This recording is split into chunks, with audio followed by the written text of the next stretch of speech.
It's the year 1999. We meet two 12-year-old kids, Na-young and Hae-sung. They're classmates, and today Na-young is upset. She came second in class, while Hae-sung secured the top rank. But Hae-sung gently tells her that even if he's first, she's still smarter than him. These two have a sweet bond. They really like each other.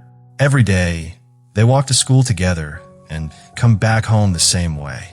But everything begins to shift when Na-young returns home and her mom gives her big news. They're moving from Korea to Canada soon. Her mom suggests that she think of a new name for her life abroad. Na-young loves the name Nora, so she chooses it. Her mom likes it too, and from then on, she becomes Nora. That night, little Nora opens up to her mom, saying how much she likes her classmate, Hae-sung. She says that when she grows up, she wants to marry him. Her mom understands that she's still just a child, but she respects her daughter's feelings. So she promises to set up a play date with Hae-sung the next weekend. On the weekend, the two kids are playing together at the park, while their mothers sit on a bench, watching them. Nora's mom quietly tells Hae-sung's mom that they'll be moving to Canada at the end of the month for good. When Hae-sung hears this, his heart sinks. He doesn't want his best friend to leave. And the day finally arrives, the last time they walk home together from school. Hae-sung is deeply sad, his face heavy with emotion.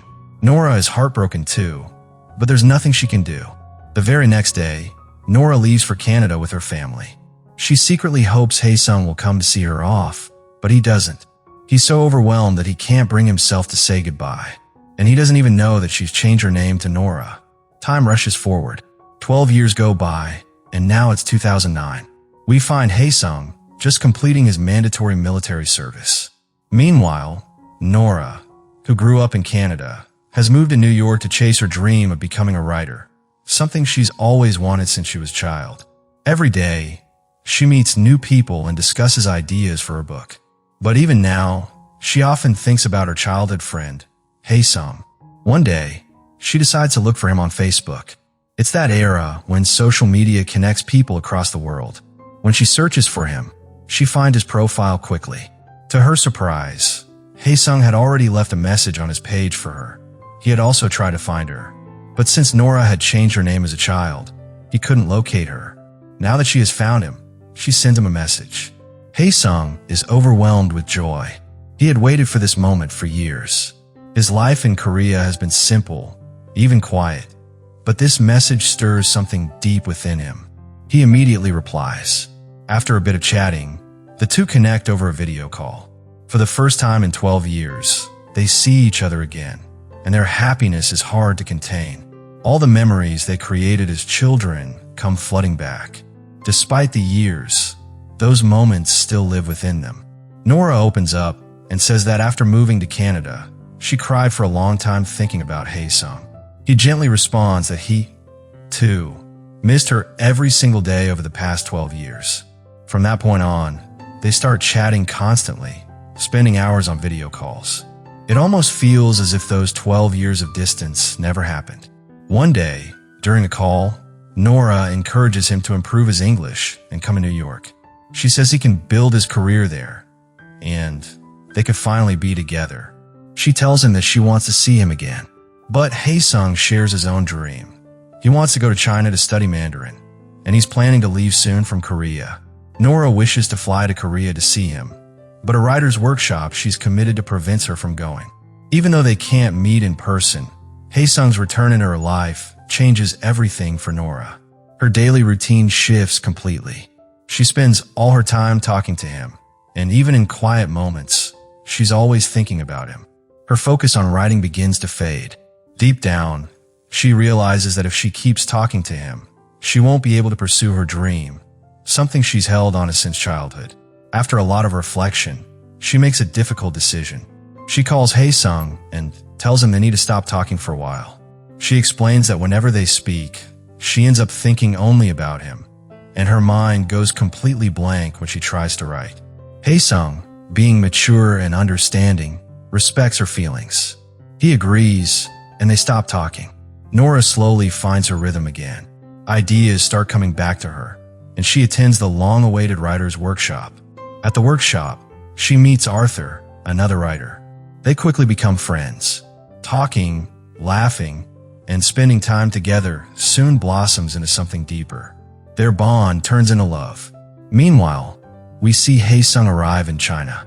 He starts building his future, meeting new people, and slowly moving forward. Eventually, he begins dating someone he meets there. The story now jumps forward to the year 2023, 12 more years later. Nora is now married to Arthur.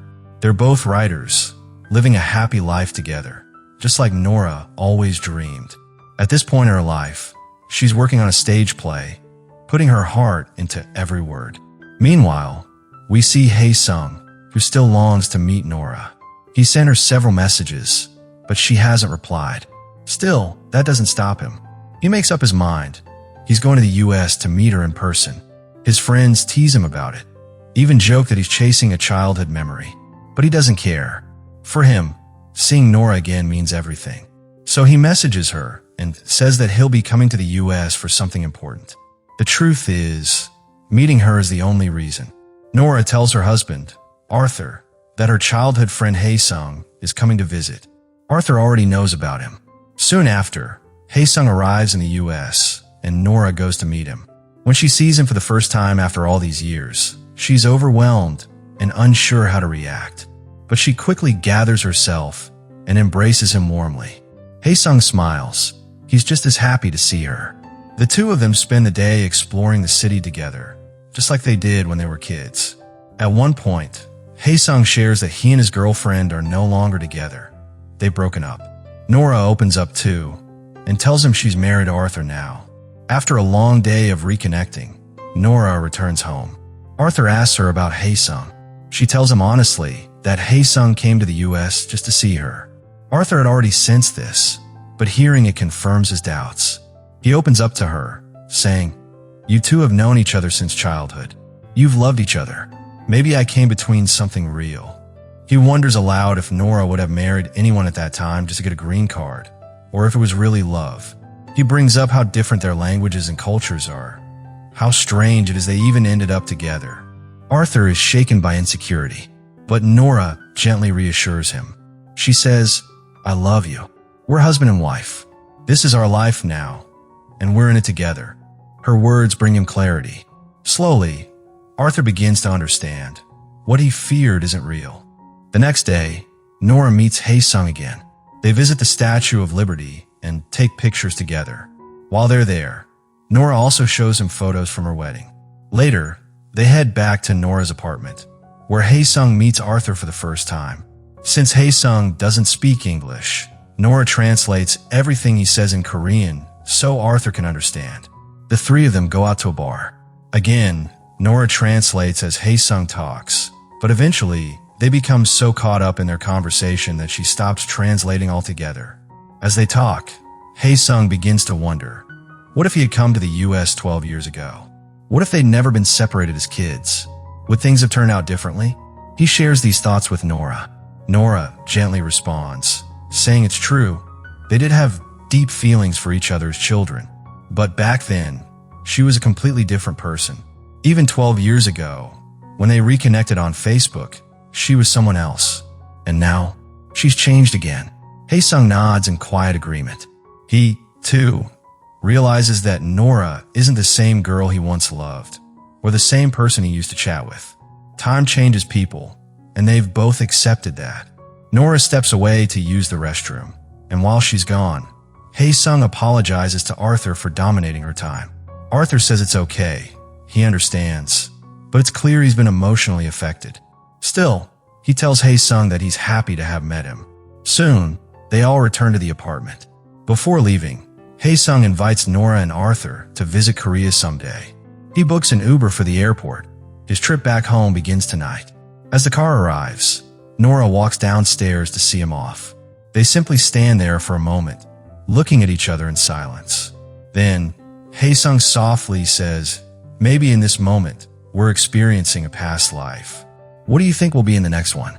Nora answers, "I don't know." The car arrives. They hug, one last time, and Haesung leaves.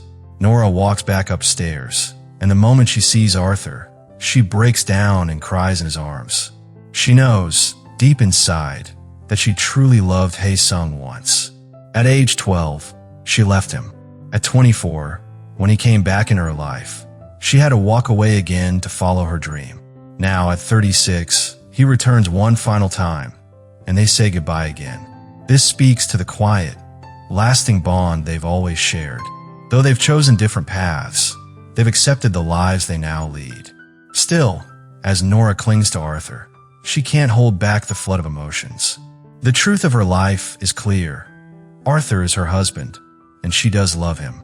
But in every heart, there are faint shadows, certain memories that never quite leave.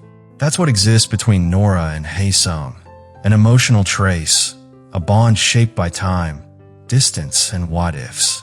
And that is the complete story of past lives. What did you feel watching or listening to this beautiful film? Tell us in the comments below. We'd love to hear your thoughts. If you enjoyed the story, don't forget to like, share, and subscribe.